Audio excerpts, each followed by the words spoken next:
see you.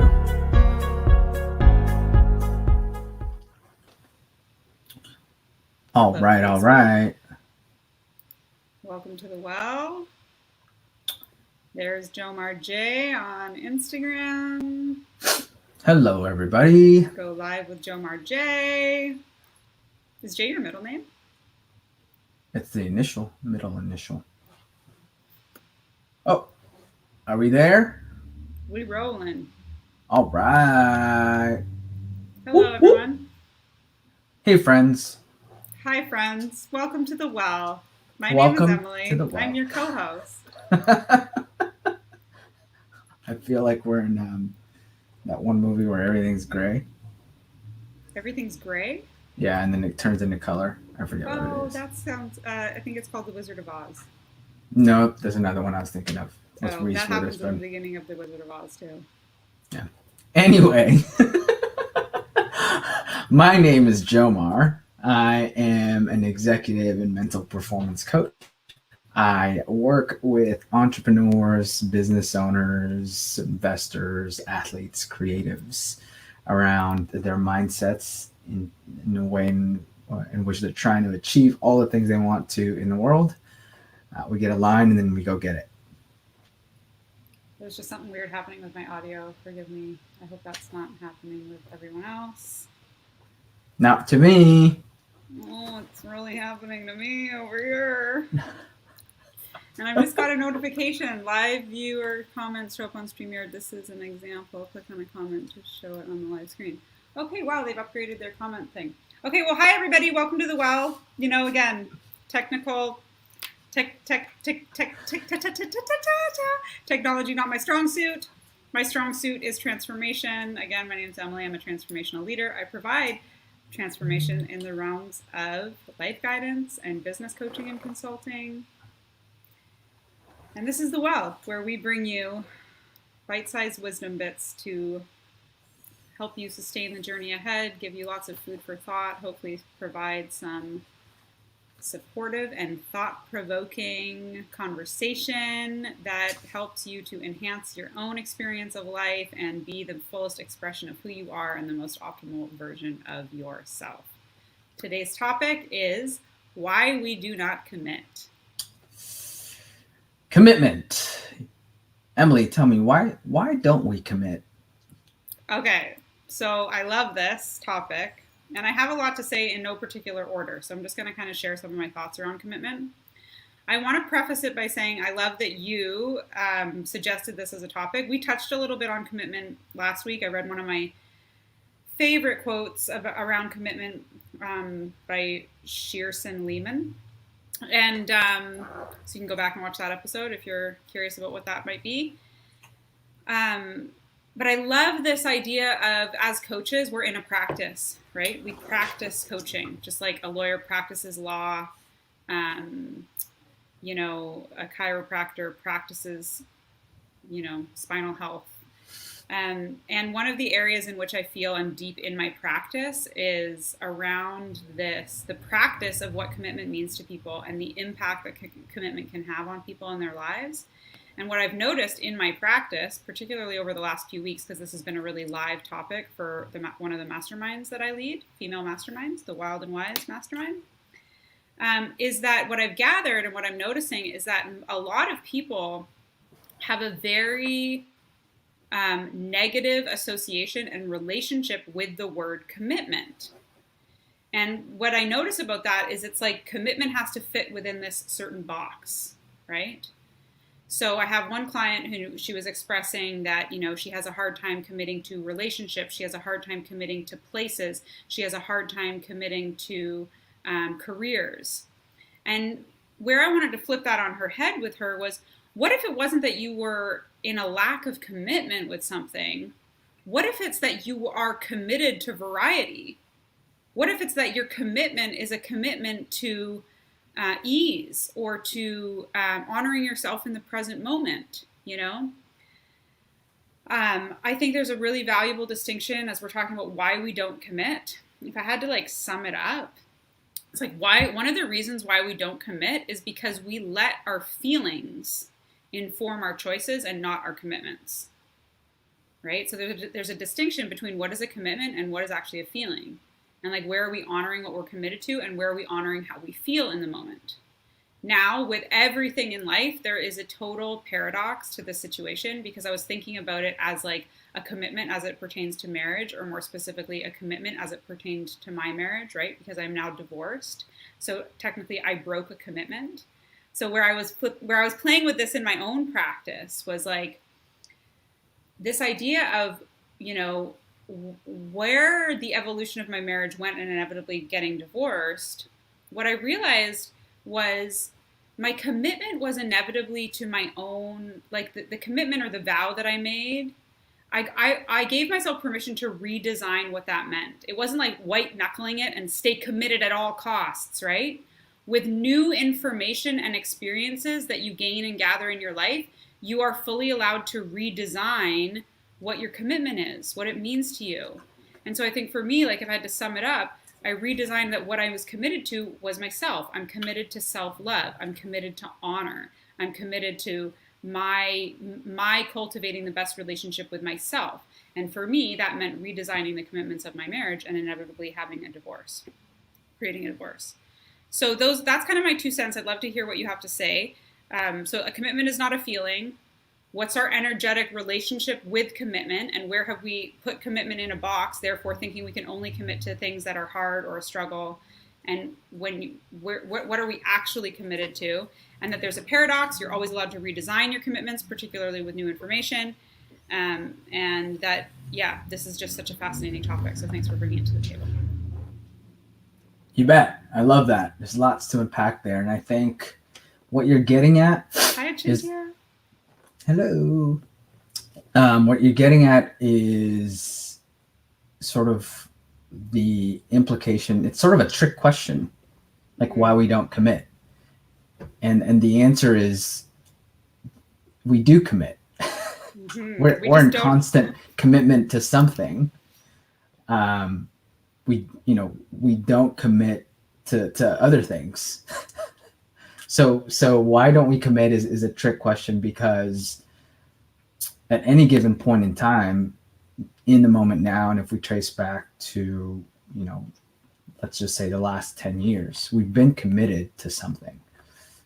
Our most basic commitments is a sense of security and safety. Our most basic commitments is a sense of, having a roof over our head, being able to, feed ourselves. So there's that's sort of what we're playing for at any given moment in time. And so we're committed to that on an everyday basis, however that plays out for us as parents, as business owners, as in our relationships, we're sort of playing to that often.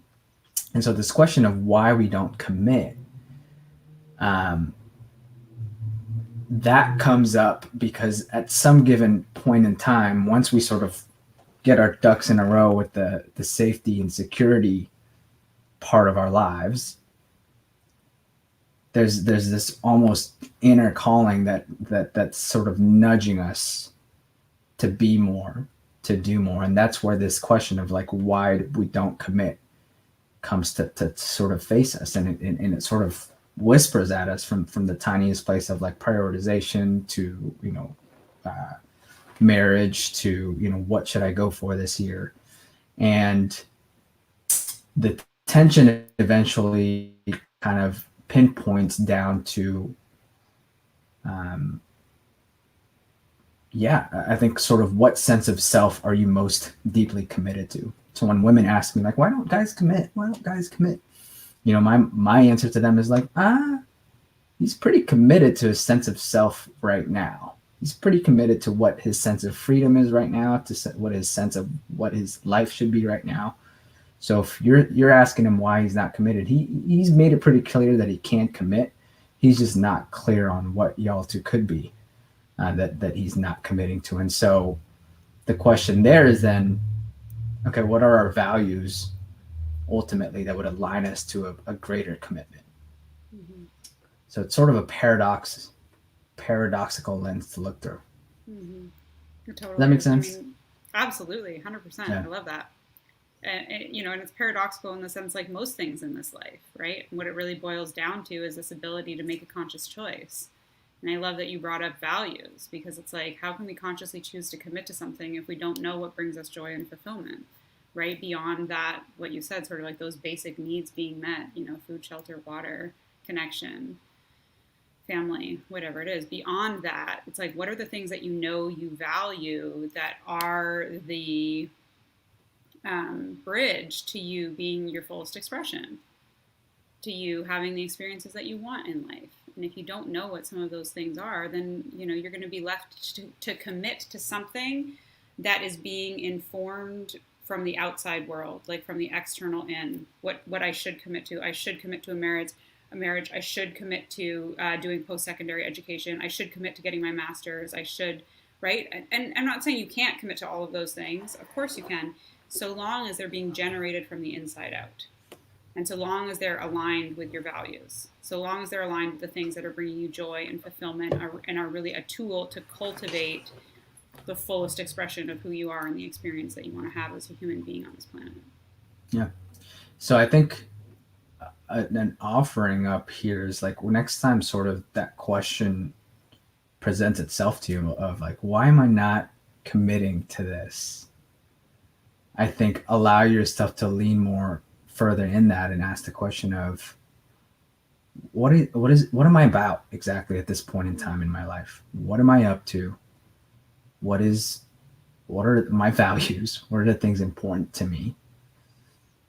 And then what do I want to create in that? And then you can come back to that question. All right, well, now that I look back at this thing that I'm not committed to, then you have sort of a greater context around why you should or you should commit to it. Maybe then you'll find out actually it's not aligned to where I've determined that where I've decided I'm headed towards. It's not aligned to where sort of this vision that I'm really pumped up about.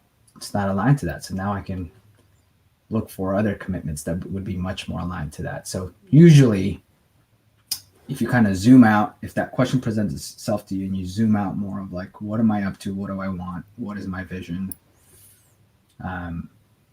You can come back to that question with greater clarity.